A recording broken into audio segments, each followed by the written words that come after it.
Greetings, my friends, and welcome to another episode of The World According to Waz. It's now Thursday, May 11th, 2023, and I hope you all are doing well. Well, last night they had CNN's town hall with Donald Trump. And for anybody out there who's watched it, it wasn't a town hall, really. It was more like a debate between CNN and Donald Trump. Instead of Joe Biden or another opponent, we had Caitlin Collins from CNN debating Donald Trump. They try to pass it off as some sort of town hall. And it was really a debate. It was the establishment versus Donald Trump. Caitlin Collins from CNN questioned every single thing that Donald Trump said in the town hall meeting. It was as if he was debating the Democratic Party or something like that. That's how bad it was. Every single thing that Donald Trump said, Caitlin Collins came out and challenged him on it. Now imagine if this was Joe Biden. Could you imagine a Joe Biden town hall? Well, first of all, he would obviously be treated far differently. He wouldn't be challenged on anything. And if he were challenged the same way that Donald Trump was, he would have just collapsed completely. He would have folded up, crawled up in a little ball and went and hid in the corner somewhere. Because the man can't think and he can't speak. We've all seen him live on TV and his speeches and everything. He has no idea who he is, what he's doing, where he's going. They have to put X's on floors for him when he goes somewhere so he knows where to stand. But getting back to the so-called town hall, the CNN town hall with Donald Trump, Caitlin Collins kept bringing up the fact that Trump is still insisting that the 2020 election was rigged in some way. And they refer to this as the big lie. Well, the big lie, in my opinion, is actually a couple of big lies. Well, there's several. There's so many big lies that you can't keep track how the lies in the media and the left put out there. But the big lie, in my opinion, is that the election in 2020 was on the up and up. Clearly, it wasn't.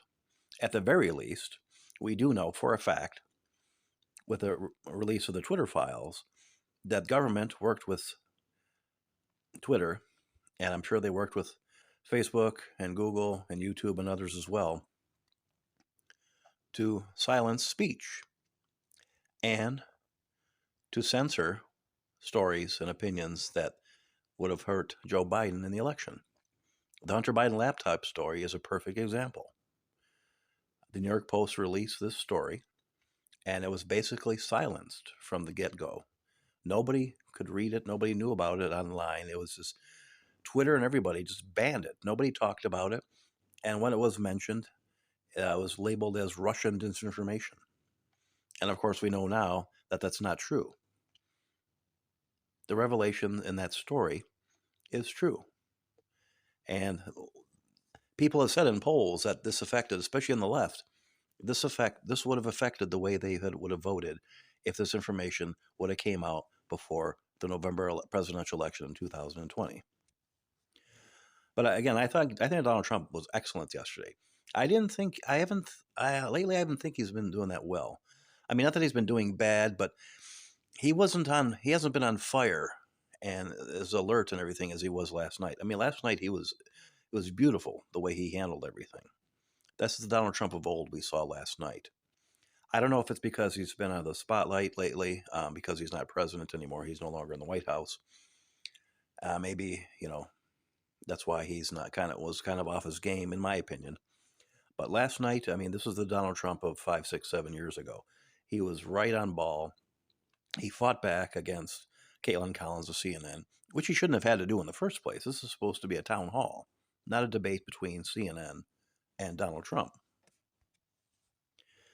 And some strong points from the town hall.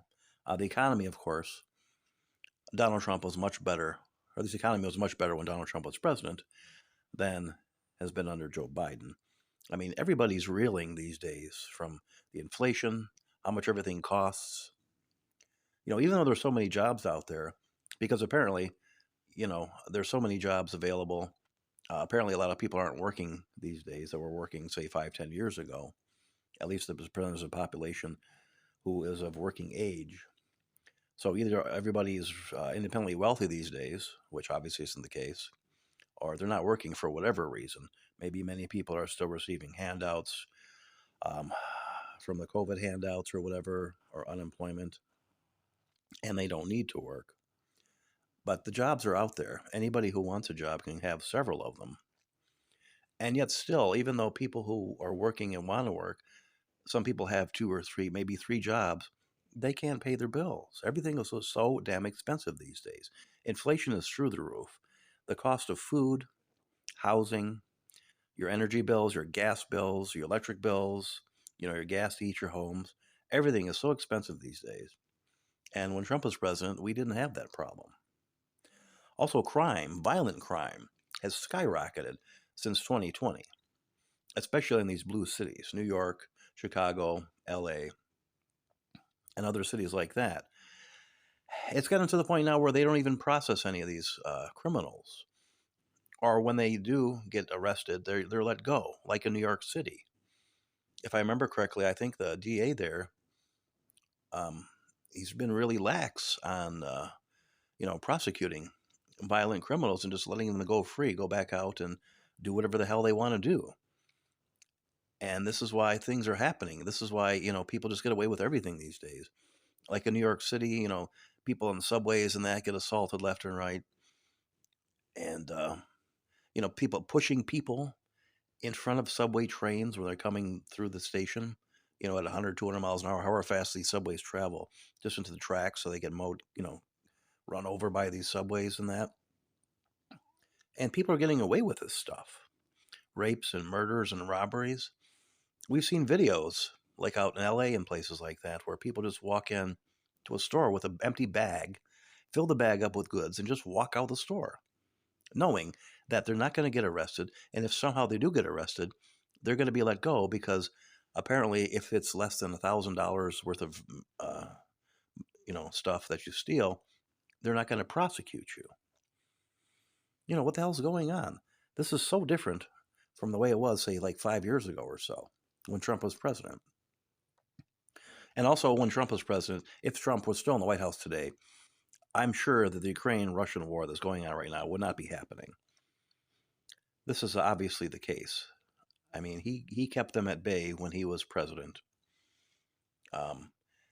He had a working rapport with not only Vladimir Putin, but Zelensky as well. And they just would have never gone through with this like they have. You wouldn't have had the Chinese spy balloon that came flying through here, a few months back, and all this other stuff that's going on. And Trump was funny. He was a riot. Certain things he's talking about, like the classified documents. CNN tried to come at him about his classified documents and that, and he was talking about Joe Biden and his 18,050 boxes of documents, which is it seems to be the case. Every time he turned around, they had a new box of documents somewhere. At his house, next to his Corvette in the garage, over in this office, over here, over there, and he was on ball last night. And it was also funny when he referred to Caitlin Collins as a nasty person. I mean, he just hit it out of the park. And Trump's approval ratings, of course, we've known lately have been through the roof. Now, Joe Biden, according to the polls, is losing in head-to-head matches against both Donald Trump and Ron DeSantis. And if I remember correctly, I think it was an ABC Washington Post poll or something like that within the last week or so, showed that both Trump and DeSantis were beating Biden in a head-to-head match by like 7 percentage points. So that shows that how unpopular Joe Biden is these days. And if the election were held today, Donald Trump would have went hands down. If it was a straight up and up election with no sort of no cheating or whatever. I think part of the reason why Donald Trump is so popular these days is America doesn't like bullies. They don't like when people get bullied around. Donald Trump has been bullied around since he became president, even before he actually assumed, he was sworn in as president. Once he beat Hillary Clinton in the election, it was all over. They were after him, and they're still after him now, nonstop. And Americans don't like that. Even people who are not really fans of Donald Trump, they don't like this. he's having people on the left, moderate lefties, right, rallying behind him with all these prosecutions and this nonsense. This E. Jean Carroll, who accused Trump of raping her. And the jury came back and said, "Well, you're lying about the rape. We don't believe that, but we'll get him on something else. We'll get him on a sexual assault charge and defamation." And Trump maintains that he doesn't know who this woman was. He doesn't remember anything about anything going on with her or anything like this. I think what hurt him, though, is he didn't show up for the hearings or anything, the trial. And I believe that might have had something to do with the fact that they found him guilty of something. But then again, Trump just can't get a fair hearing in these liberal cities. It's just not going to happen. So, but anyway, getting back to, the bullying aspect of this, all the impeachments, raiding his house in Mar-a-Lago, this New York DA prosecuting him. Americans have had enough of this, and they're tuning out. I shouldn't say tuning out. They're rallying behind Donald Trump, which is why he's so popular. A big part of the reason why he's so popular. They just don't like this. They can tell, this is all a bunch of nonsense. That January 6th was an insurrection attempt on Donald Trump's part. They know it's all a pack of lies. So to wrap it up again, I think, I don't know if anybody who saw the town hall last night, I know some people on social media said they weren't going to watch it because it was on CNN. And it's understandable not wanting to watch CNN. But I watched it just because I wanted to see Trump. And again, if you didn't see it, he was excellent. He was on fire. He was the Donald Trump of 2016. He hit it out of the park as far as I'm concerned. And it's going to be interesting to see what's going to happen with the upcoming polls, the next polls that come out, and see how this CNN town hall affects his ranking in that, in terms of his head-to-head match with Joe Biden and Biden's popularity, which is tanking miserably. So Donald Trump, like I said, he knocked it out of the park, and he's looking good. And that's it for today, my friends. I'm going to wrap it up, and I hope you all have a good day.